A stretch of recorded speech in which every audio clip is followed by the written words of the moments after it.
তাই বুখারী শরীফের হাদিস, এই পৃথিবীতে একজন খুনি ছিল, অসাধারণ খুনি নয়, খুন করছে মিনিমাম ৯৯টা। কয়টা?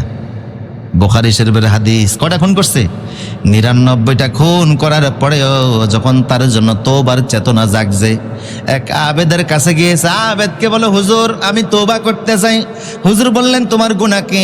কয় মাত্র ৯৯টা। আবেদ এলেম নাই কিন্তু আমল আছে, এর নাম কি? আবেদ। আবেদ বলে, তোর মতো পাপের কোনো ক্ষমা হবে না, আমার এখান থেকে বের হয়ে যা।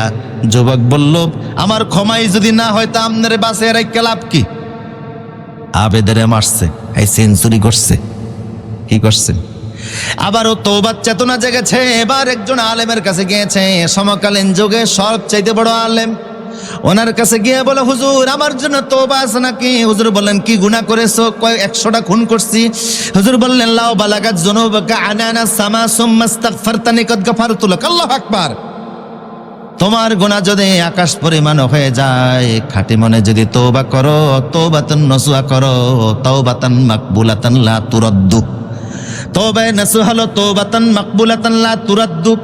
এমন তওবা করবা জীবনের গুনাহ করবা না। যদি এমন খাঁটি মনে তওবা করতে পারো, এই সমস্ত পাপও আল্লাহ মাফ করে দিবে।